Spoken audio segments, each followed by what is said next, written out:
wasn't sure there was going to be a sparring match agreement that we'll spar for a while. I wasn't sure. I was honest about it. That's why he said it's going to go rounds. I wasn't sure if there was an understanding that, we'll play a little bit and then we'll get a little more and, whatever. So that was part of it.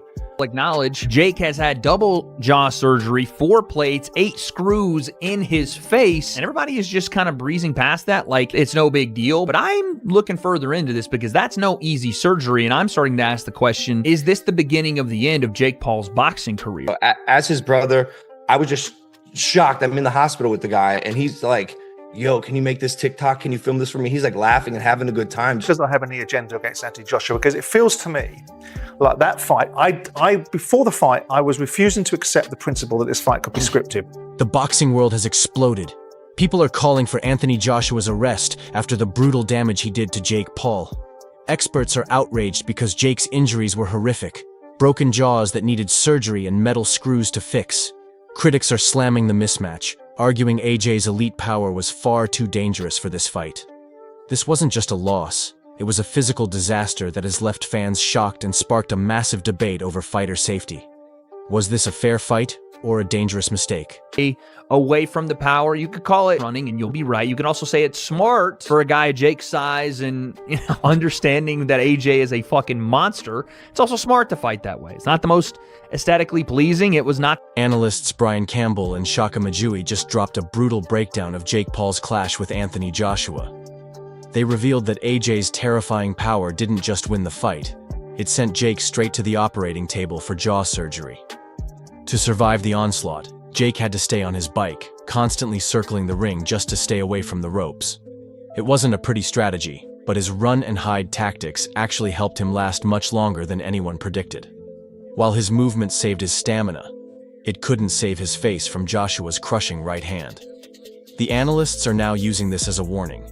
When you step into the ring with a monster like AJ, defensive planning can only protect you for so long before reality and the injuries hit you hard. Could this be the end for him in terms of what he's doing in the boxing ring? Listen, so long as people will tune in and so long as Jake Paul is paid by Netflix or any broadcaster to air his fights, we're going to see this continue. And Jake Paul knows his business model, right? Now, this deviated, this AJ fight, which came together kind of last minute after the Tank Davis fight fell apart. But we know Jake Paul's MO here. It's find the most popular guy with the most physical disadvantages for me to fight. And Jake Paul has the benefit that he's turned himself into a villain, or in the pro wrestling circles, a heel. People tune in to watch. We did not tune into this fight to see competitive boxing. Most of us tuned in because we thought, here's Anthony Joshua. Here's a 2-time unified heavyweight champion, a guy who physically just overwhelms Jake Paul. And we're finally going to get what Tyron Woodley and Anderson Silva, Nate Diaz were not physically fit, whether it be through their size, experience, or age, to do, and that is knock out Jake Paul. And so, because I don't really feel like we got that satisfying comeuppance that a lot of people have been waiting for, it kind of gives Jake Paul a little bit of mystique, I'd almost say, to still try and string this along. Now, I don't know in terms, he says he wants to be cruiserweight champion.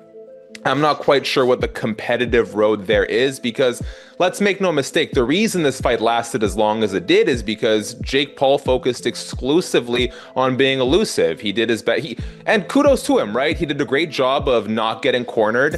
He was always on the gas until the gas sort of fell out from underneath him. And so I don't quite know, short of leveraging his popularity, how he's going to get to that title shot if he's not actually going to fight, like really fight an elite boxer. But if he's looking to make money, there's the KSI fight out there, there's the Tommy Fury rematch. There is ways for Jake Paul to Former UFC champ Michael Bisping didn't hold back, calling Jake Paul's defeat a brutal masterclass in pro boxing. He highlighted how AJ's precision and terrifying power completely dismantled Jake, leaving him with zero room to breathe. Those crushing uppercuts didn't just break Jake's jaw, they exposed the massive gap in his defense that hype alone couldn't fix. Bisping pointed out that Paul had never faced anyone this big, this strong, or this skilled before. All the trash talk in the world couldn't prepare him for the physical reality of an elite heavyweight monster. While Jake somehow survived the rounds, the sheer domination by Joshua was a wake-up call. For Bisping, this fight was a stark lesson. You can't play boxing at this level without world-class skill. In my humble opinion, because I'm a big Anthony Joshua fan. Of course, I've been a supporter for the longest time. A rather lackluster, unmotivated Anthony Joshua that didn't look like he was being particularly nasty, right? Yeah, a lot of the time he was out of range, and okay, it is hard to land a shot on someone that's backing up and moving away the whole time. And there was a lot of times where he had him in the corner and he could have thrown a shot. And sometimes he was telegraphing his shots. And anytime he did go in to throw a punch, as I said before, Jake Paul would shoot in and turn it into a wrestling match. And even when he wasn't shooting in, he was clinching a lot. This is boxing. It's not MMA, as we know. The referee should have done a much better job of getting in there and separating them much, much faster. As I say, it was the 6th round. I think it was the 4th round he got dropped twice. In the 5th round, he got through it. In the 6th round, caught him with the jab, a glancing right hook. He goes down, and that was that. That was all she wrote, right? I did a live. There was about 9,000 people watching at one point. Nobody was particularly enjoying the matchup. Listen, okay? I respect both men. I respect anyone really that steps into the ring, okay? And certainly going up against Anthony Joshua, that was a tall task, okay? You know, metaphorically and figuratively, right? It was a tall task. It was a big job. It was a tough opponent. It was a mismatch, and it was, right? Jake Paul never worried Anthony Joshua once. He never rung his bell. He never caused any damage. He never had him worried. He never did anything. It wasn't a fight. It was a display of how long can Jake Paul last? Can he run away long enough to... The money behind Jake Paul versus Anthony Joshua was insane. Both stars reportedly earned a staggering $92 million each in this Netflix global mega event. But here's the kicker. Anthony Joshua's massive payday is about to get destroyed by taxes. Because AJ is a UK resident fighting in the US, he's getting hit from both sides. Between US federal taxes and UK international obligations, he could lose a soul-crushing $66 million. That leaves his actual take-home pay way lower than the headlines claim. Meanwhile, Jake Paul stays winning in the bank. As a US resident, he avoids that extra UK tax burden, keeping a much bigger slice of the pie despite losing the fight. It's a brutal reminder that in world-class boxing, the taxman is often the toughest opponent in the ring. Has to pay, as you see here, a whopping $43 million. $43 million of his $92 million purse.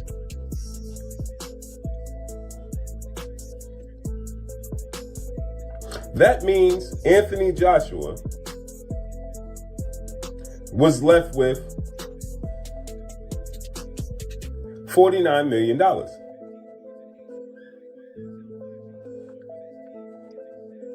Right? Now, he also has to pay, I believe, 10% of that to his promoter, Matchroom CEO and promoter Eddie Hearn. Dominic Ingle just gave a brutally honest take on Jake Paul's broken jaw disaster against Anthony Joshua. He reveals that Jake's entire strategy was pure survival, constantly running to make sure AJ couldn't corner him. Even though Jake ate a massive right hook and stayed on his feet, Ingle isn't convinced. Why? Because he claims Joshua wasn't even trying. Since it was only an 8-rounder, AJ had no reason to go full throttle.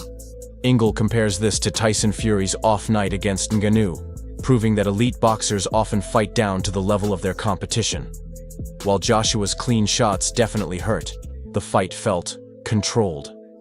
Jake survived, but according to Ingle, that was only because Joshua allowed him to reach the final bell. In a stand and fight, and AJ's not the best at closing people off, and it's hard chasing somebody down who don't want to engage, and then he tagged him every now and again. So does it look bad on him because there's one right hook that he took was a serious shot, but obviously he didn't flinch from it, but the fact that not really, because you'll take into consideration you can get there won't be there'll be no way. Well, Anthony Joshua thought, if he hits me, there's a possibility he's going to hurt me. I felt a couple of shots early on in the fight. There's no way Jake Paul at the level he's at, I know he's boxed and what he's done, that he's, you know, and it's like AJ, like you say, he's got to have completely gone and be punch drunk for Jake Paul to beat him. After the last fight against Dubois, people think, well, his jaw's gone there, he can't take a shot. Of course he can take a shot. And it's weighing up the opposition, and he weighed up the opposition. And he's not going to be training like he trained for Usyk or for the big fights. He won't do that because they can't get motivated enough to do it. They'll do enough to do the rounds. What was it, an 8-rounder? Yeah. So, same again. So he did enough. He never looked in any trouble. It didn't look great, you know, but Tyson Fury didn't look great against Ngannou, did he? But who did he box after Ngannou? So Usyk? Exactly. Yeah. But you would have never thought, looking at the performance against Ngannou with Tyson, you would never have thought that he put in the performance he did against Usyk. So you think it's more of a case of you kind of, no matter how good you are and how much you train, if the opposition isn't great, you sometimes you're going to box at the level of the opponent because the opponent makes you fight at that level. That's quite a fair. So, but when AJ did do what he got to and manages to land. The drama didn't end with the final bell. Jake Paul's mother absolutely shocked the boxing world by publicly threatening Anthony Joshua and Eddie Hearn. She was pure fire, admitting she wanted to punch Hearn right in the face for sitting there smiling while her son was getting dismantled. She blasted both AJ and Hearn for not stopping the fight sooner, feeling that Jake was forced to endure brutal, unnecessary punishment. This emotional outburst shows the terrifying reality of the sport. While the world sees a spectacle, a mother sees her son in real danger. While some fans called her reaction extreme, others totally get it. Watching your son take career-ending shots from a heavyweight monster like Joshua is a nightmare no mother should face. Eddie Hearn, for instance. Yeah. Why?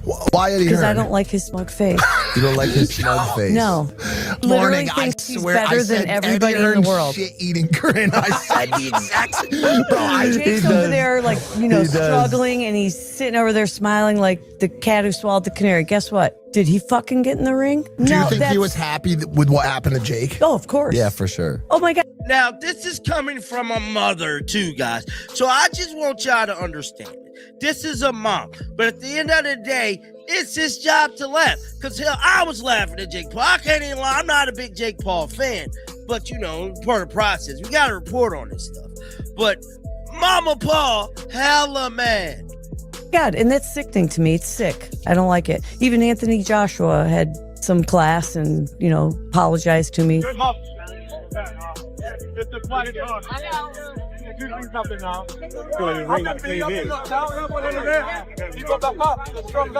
Did he really? Yeah. He worked his way through the crowd and came up to me and said, Mom, it's just boxing. He says it's the fight. The chaos continued outside the ring as the spotlight shifted to Logan Paul.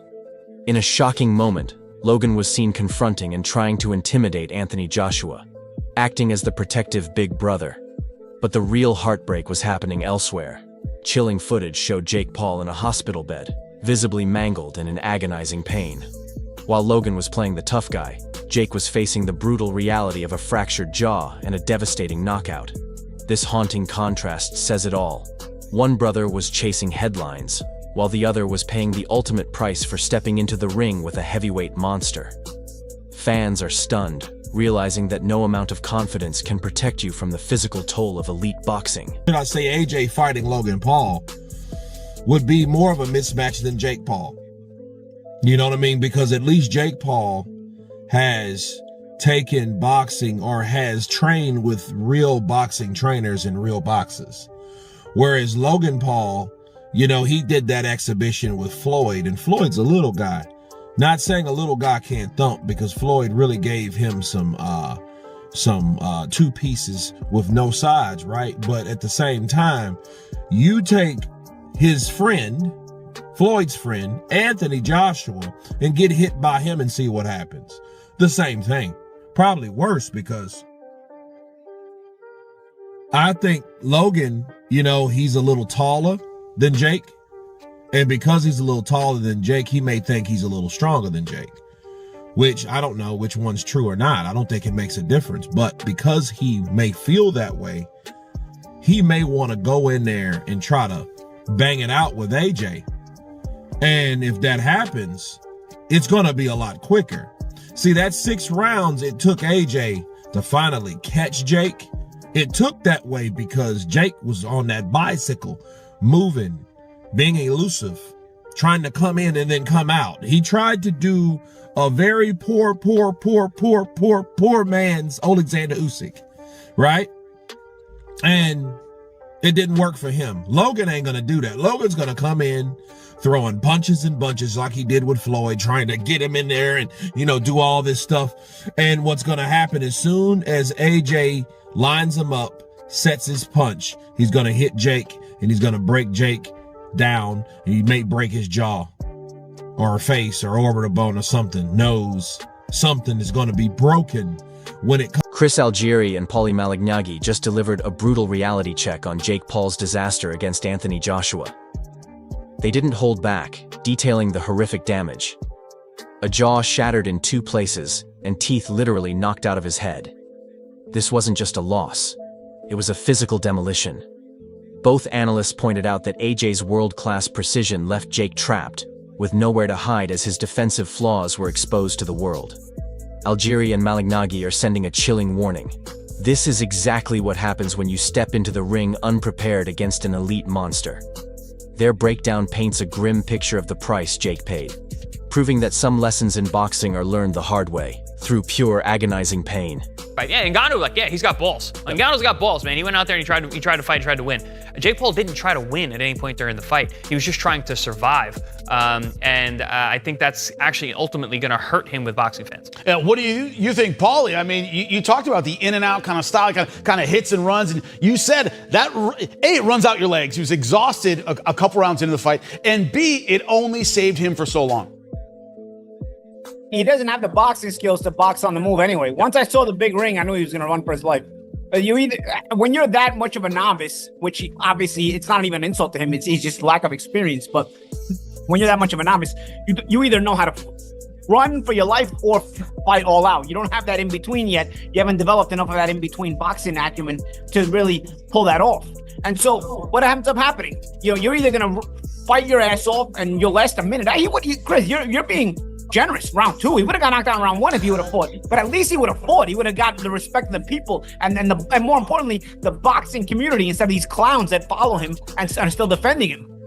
Now what happens is you didn't get any respect as a fighter. You didn't get any respect as a fighter because you didn't try to fight at all. If he would have, I was watching that through 2-3 rounds. I'm thinking to myself, this guy would do this for 8 rounds if he can. If he can do this for 8 rounds, absolutely not fight at all, absolutely not engage a single time in 8 rounds, he will actually do this. And he'll do it shamelessly. And that's the problem. That's the problem. The shamelessness of his approach to the fight. You're gonna be a fighter, then don't make an ass out of the whole sport, out of the whole business, and out of yourself first and foremost. Because in the end, what happens? You got his jaw broke anyway.